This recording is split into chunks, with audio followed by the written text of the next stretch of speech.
We're here at Oshkosh. We had to come and take a look at an airplane that's come a long, long way to be here at Oshkosh, but it's only part way through a pretty long journey. I'm Dan Johnson. I'm talking to an old friend, Mike Blythe, who has gone around the world, I think, more than anybody I know and more than anybody a lot of people know. So here you are doing it again. Doing it again. You just can't stop going around the world, can you? I think I'm going mad, actually.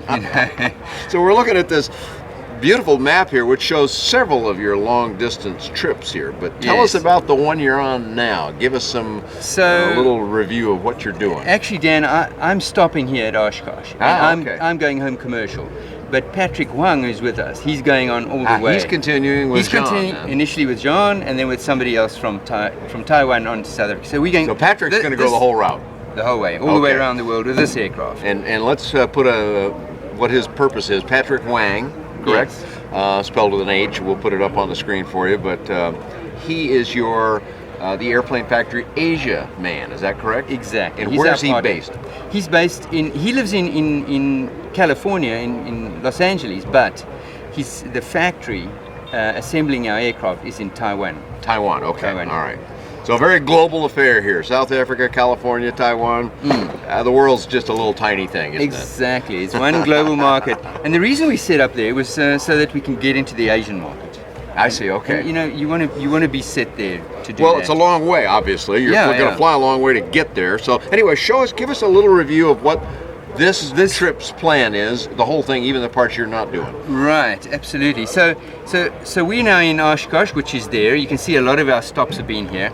And we started from Johannesburg over there. Wow, that's already a long First flight to Namibia, then to Ghana, then to the Cape Verde Islands. Yeah, which is a little tiny looking island there. You can hardly see it, but you said they were pretty accommodating for you. It was a fantastic stop. Very, very friendly. And we were helped a lot. And put you out in the ocean a little bit anyway, right? Gives us more a than little bit of a step off from, it's actually like 200 nautical miles or something like that out. Doesn't look like much, but it's quite a ways. 300 nautical miles, something like that. And then from there it was a hop across to Barbados. Barbados being the island of the Caribbean islands that's the furthest out towards Africa. So that's why we chose that one. Okay. So that was we planned a 19-hour leg there, but because we had strong tailwinds, it turned into a 17-hour leg. So let me stop you for a moment, folks. Think about that. Way down here, I got to reach across the wing to do it, to all the way up here. This is only part of it, but just this one little section here from where am I? Cape Verde to Barbados. That's 17 hours of flying. You think about that the next time you go on a 3-hour cross country and gripe about how long it's taken. Yeah, and of course, please continue. Across the sea, there's no islands, there's nothing in the middle here. There's nothing there. We didn't even see a single boat. Is that right? The whole leg. 17 hours, nothing but you. Nothing. Begin to wonder if you're the only people on Earth, huh? But we had good contact. We got an HF radio here, so we were able to. It's amazing. We were three-quarters of the way across. We were able to talk to Dakar back here in Africa. Is that right? Wow. Clear as a bell. And then from there we went up to the Bahamas, then on to Key West. From Key West up to a place called Winchester in Tennessee, into Oshkosh. All right, so here you are, and you got to go back home in the human mailing tube, but Patrick continues the fun. Huh? All right, so where's he going to go from there? Do the rest of it for us. So from here he flies across two days to get to Los Angeles. Okay. So from Los Angeles to Honolulu in Hawaii, that's the longest leg of the I was going to say that's a 5-hour flight in an airliner. Exactly. Going 500 miles an hour, so that's... without winds, it's 22 to 23 hours, without tailwinds. This aircraft, as we've got it now, has 24, 25 hours of endurance. So, so you could definitely make it, but you have to be clever. Yeah, right. You got to have your winds right. Check the weather, and fly economically, and so on and so forth. So while you're doing that, let me stop you again and ask, okay, so 24, 25 hours of endurance means how much fuel are you carrying? And how different is that than a standard Sling? We're carrying, I can tell you in liters, it's 410 liters, which is about 100 gallons. 110 gallons. Okay, 110 gallons. Yeah. So that's obviously more than the airplane normally. Yes, normally 25 or 30, right? Exactly. Something in that range. So where's all that fuel? All in the wings? So we've got 6 fuel tanks in the aircraft. Okay. These are the standard tanks up to here. Okay. Then we got an extra. Oh, I see. You got another fill point out here. Tank over here, which is about 15 gallons or something like this per side. Then in the back there, we've got 140, so that's something like 35 gallons in the back. Wow. You're just and kind of a flying fuel tank here, aren't you? Flying fuel tank. The reason previously we put extra tanks into the wings here, but it makes it complicated and complex and what have you, makes the wings heavier. This way, when you finish the trip, you take those tanks out. Oh, I see. And okay. it's a pretty well standard aircraft again, you know. Yeah, you just don't fill up the outside ones for normal operation. Unless you're doing a long leg somewhere, you know. Okay, so anyway, back to got to Hawaii here. Hawaii, and then from Hawaii we come across this side. Okay. And the next flight is to Majuro in the Marshall Islands. Okay. Then to Guam. Guam is a part of the United States. It's another long leg there. Yes, yes. Both of these two are. And then to Taiwan. Each of these legs is about something like 16 hours. 16 hours there, 16 hours. Wow. And then from there around Vietnam to Sri Lanka. Okay. With a stop in Malaysia. Then the leg is this same as this blue leg here, down to the Seychelles and back to Johannesburg. Okay, Seychelles. I know that's a familiar. Yeah. Other people are using that as a stop point too. Yeah. And this flight has to be around like this because the Vietnamese won't let anybody fly through their airspace. Is that right? Well, it's too difficult to get the authorization. It could take 6 months, and you have to get embassies involved and so on and so forth. So we just but fly is that around. the only? I mean, you covered a lot of ground here, or a lot of water. But is that the only place where you really run into a political sort of challenge? No, there's always difficulties, you know. Not in the United States and the Western countries. They're used to general aviation and lots of little airplanes flying around, and so it's easy. So they just in the other countries they just kind of don't know what to do with you. Exactly. We're an oddity. And by the way, I need to tell you that the United States is like flying heaven. You fly everywhere. As you can see, I've flown into lots of places in the world. I spent a lot of time flying in South America previously, and you get into the United States and suddenly just like everything's easy. Just go. Just go. Well, we're glad to hear that. You land somewhere, there's fuel, there's a courtesy car, there's nice air-conditioned reception areas and what have you at every airport, and there's just tens of thousands of airports. And they're all beautiful. It's like if you want to fly anywhere in the world, fly in the United States because it's just so easy and wonderful. Well, that's a great thing to say, but I'm glad to hear you say that. But I'm the one that can actually make that comparison because I've flown to so many of these countries. Yeah, you've been to. Yeah, the only place I see you really haven't done too much is Russia and China and whatnot. I somehow think that's in your future. It is. Knowing you, you're going to go all over the place. There's a big hole over here.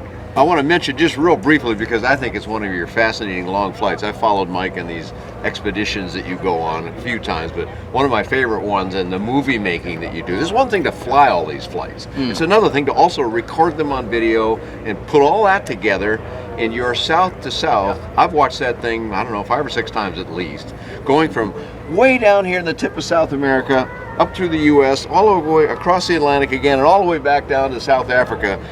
That may not seem like that much, and I suppose you could have just gone across there, and you did all this in a weight shift trike, a couple of you. Exactly, yeah. Olivier Aubert and myself, he's a Swiss friend, and we did that. So that was a 9-month trip. Do you remember? 9 months, yeah, 9 months. Right. Yeah, What made it great video? That wasn't just a traveling like we're doing now. That was like you stopped. That was and adventure. The reason why the movie is so interesting is because there's a lot of culture too. It's not just about fuel consumption and instruments and talking on the radio. Anyway, it's fascinating. We'll ask you for a web address to go find that. You still got it for sale, right? Because that, folks, is very worthwhile. Make a nice Christmas present. So, Okay. Anyway, continue on with the whole trip here and now. What you're trying to accomplish with this particular one? Well, each time we do this, Dan, it gives our aircraft a little bit better pedigree. Because people say we're the developers of the aircraft. We own the business. We're prepared to put our lives on the line and get into the aircraft and do these trips. And largely we do it for adventure, really. I mean, because it's a pretty good PR, public relations for the company too. But people look at it and say, "Wow, if that plane can do that." And this airplane, this little airplane. I mean, it doesn't really look like it looks like a normal airplane to most people, but it is in fact a light sport. Some people think light sports are somehow not as capable as another airplane, and you were just proving that completely wrong with these fantastic expeditions you go on. Yeah, no, exactly. And I can tell you an interesting thing. is that I was largely inspired by the flight that Dick Rutan and Jana did around the world in, I think it was 1986 at the Voyager. Right. I met them in those years, and I was younger, and it set me dreaming. I read the book that Dick wrote, and I became so inspired that it really said, okay, I've got to also do something like that, because it just made me feel so good. Well, they proved it can be done, and so I imagine that you are also inspiring people who.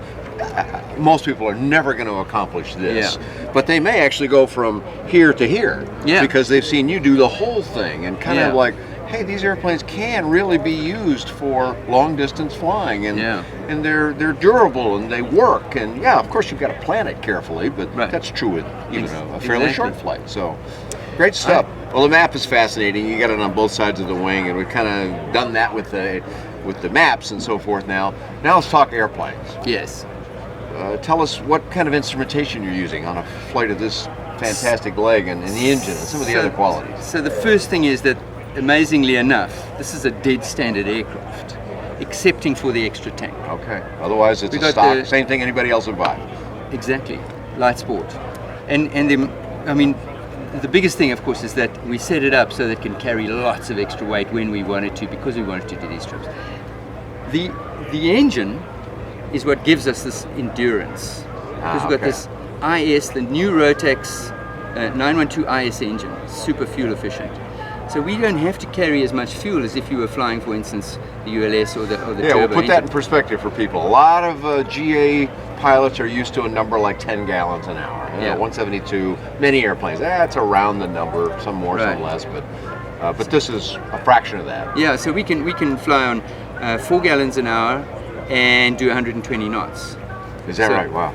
So think about that. That's the kind of number I think it is. Yeah. Right. That's like, I don't know, 30 miles per gallon or something. Yeah. It's better than your car. Exactly. Unless you've got a really small fuel efficient car. Then the other thing, to make this really work, it's the engine, but also we have to have a constant speed propeller. Yeah. Right. So that makes it. It's not a light sport in this country. It's a light sport in our country. In some countries, yes, in but South Africa. You can take that prop off and put a fixed pitch prop on later if you want to. But for this flight, we have constant speed prop. What do you got inside to know where you're going and how you're getting there?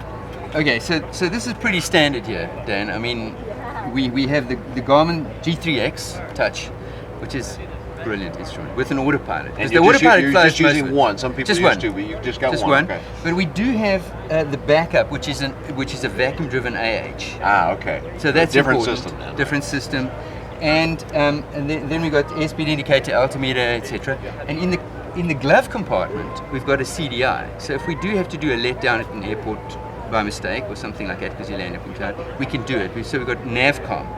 Ah, okay. And then for long distance communication, that guy over there, that's an HF radio. Yeah, an HF radio. Now, I've heard of that. Probably every pilot's heard of it. But what does that really mean? I know it's high frequency, but what does it mean? It just allows us to talk very long distance. You mentioned earlier. Thousands of miles. Yeah, exactly, thousands of miles. Which most of us are not used to. You fly very far, even at a high altitude, and you start not hearing them anymore. Exactly. That's a lower frequency. And what we also had, at one point we were flying from Africa across to Barbados, and we were talking to Dakar about 1,000 miles away, 1,000 and 1,500 miles away, and they transferred us over to New York, and we couldn't speak to New York because the frequency is a bit different, so we couldn't get them, they were too far away. So then we started to phone them with the satellite phone.